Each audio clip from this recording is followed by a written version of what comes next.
Bulan. India Lesi, ya. Iya. Mana dia? Inilah pelaku penipuan berinisial MF asal Pekanbaru Riau yang memanfaatkan jual beli online tas branded dan berhasil ditangkap oleh tim Resmo Polres Kota Batu. Pelaku ditangkap di rumahnya yang berada di kawasan perumahan Balerang, Kota Batam saat sedang mengikuti sesi live jual beli tas branded.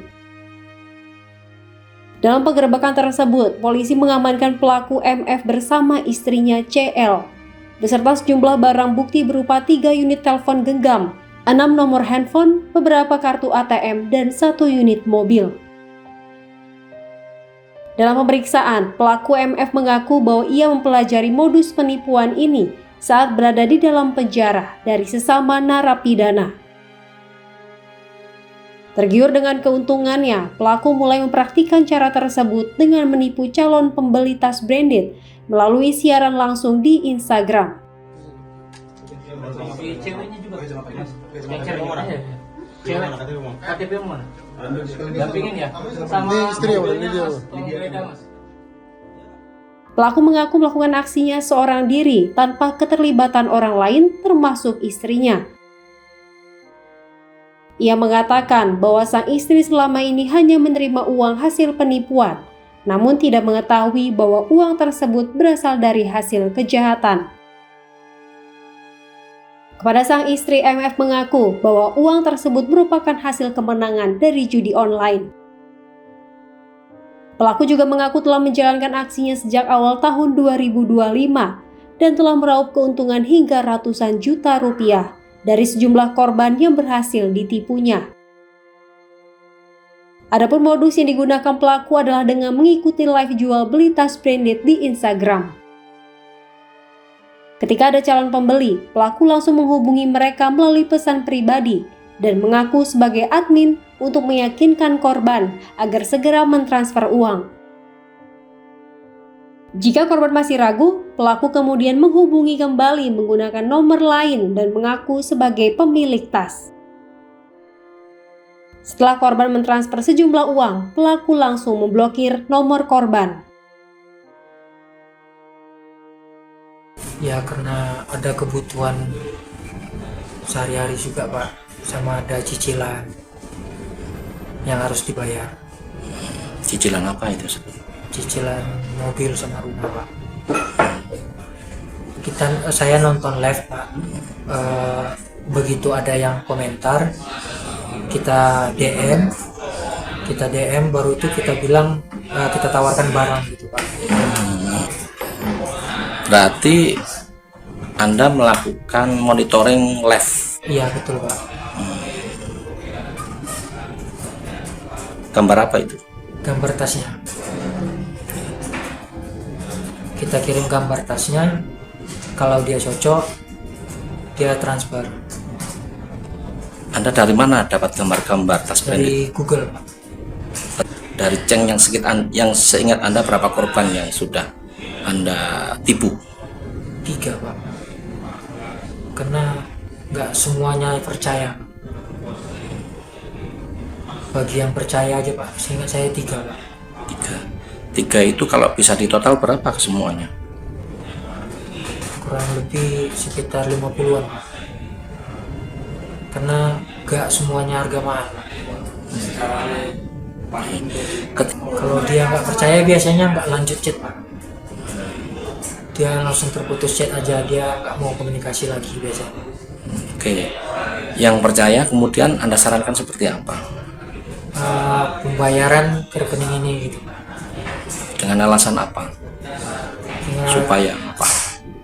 Kita kasih tunjuk barangnya, kita kasih tahu keadaan barangnya, kalau udah sesuai, kalau dia setuju, transfer uangnya, barangnya kita kirim. Itu rata-rata percaya seperti itu ya, nggak merasa curiga ya? Enggak. Nah, ketika transfer itu Anda mengaku siapa? Admin, pemilik, atau mengaku siapa? Admin. Selain mengaku admin, Anda mengaku apa? Ada pengaku pemiliknya juga Pak. Gimana? awal mulanya ketika Anda bisa mengaku seorang admin sama seorang owner, gimana? Pertama kita DM kan Pak, suruh hubungi admin. Nanti saya untuk meyakinkannya saya kasih nomor owner, nomor saya satu lagi gitu Pak. Anda punya berapa nomor berarti? Ada 3 Pak. Dengan peran masing-masing ya? Dengan peran masing-masing. Iya, Pak. Selama menjalani aksi ini, Anda sendirian atau ada pihak lain? Sendiri Pak. Sendiri? Sendiri Pak. Awal mulanya gimana Anda bisa melakukan aksi ini? Awalnya saya ngeliat di video-video di kayak di TikTok sama Snap video ada yang ketipu ini, jadi terinspirasi aja Pak. Ada orang ketipu seperti ini, saya ikutin. Nah, di situ saya tahu caranya.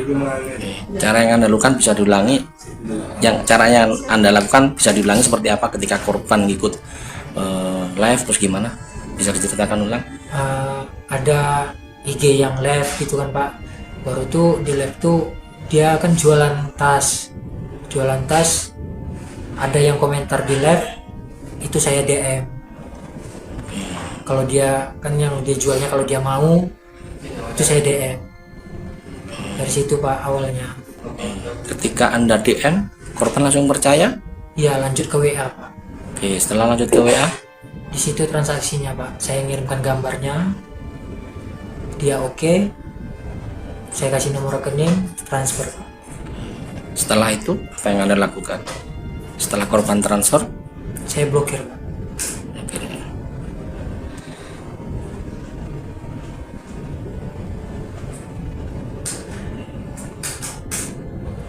Anda benar, ini tidak ada keterlibatan pihak lain, teman lain. Gak ada. Uang hasil kejahatan itu Anda lakukan untuk apa aja? Biaya sehari-hari, bayar mobil sama rumah. Ada bayar mobil sama rumah kemarin. Sama lagi? Itu aja, Pak. Sama ada main judi juga. Main judi apa? Main judi online, judi main chip. Oke. Habis berapa main judi online? Nggak nentu juga Pak. Sudah lama ikut main judi online? Udah Pak. Atau memang karena ini Anda ikut bermain judi online akhirnya melakukan ini bukan karena faktor ekonomi? Ya judi online juga Pak, pengaruh. Sudah pernah menang di judi online? Ya tetap rugi sebenarnya Pak, tapi ada juga menang sekali-sekali. Anda menyesal enggak dengan apa yang Anda lakukan? Sangat menyesal Pak. Kemarin waktu penangkapan ada 2 orang di situ. Apa keterlibatan mereka 2 orang di situ? Gak ada terlibat. Siapa saja mereka? Istri sama adik Pak. Itu dalam satu rumah. Iya Pak. Mereka nggak ngerti aksi Anda itu. Enggak Pak. Kok bisa? Karena saya memang sembunyi-sembunyi juga Pak. Sembunyi-sembunyi gimana? Ya enggak di depan mereka Pak. Anda dilakukan di mana itu? Ya terkadang ke belakang, terkadang keluar rumah. Sambil mantau live itu di luar rumah gitu ya? Pakai handsfree gitu. Oke. Selama ini total semua berapa yang Anda dapatkan dari 3 orang yang Anda akui sebagai korban yang berhasil menyerang? Total semua. Enggak sampai 50 Pak. Enggak ingat total pastinya, enggak ingat. Tapi enggak sampai 50. 60 juta. Iya. Terus semua uang itu sekarang kemana? Pasti udah habis Pak untuk biaya. Sama main judi juga Pak. Main judi yang banyak habis Pak. Habis main judi online. Judi online. Iya Pak. Itu yang paling banyak di situ ya.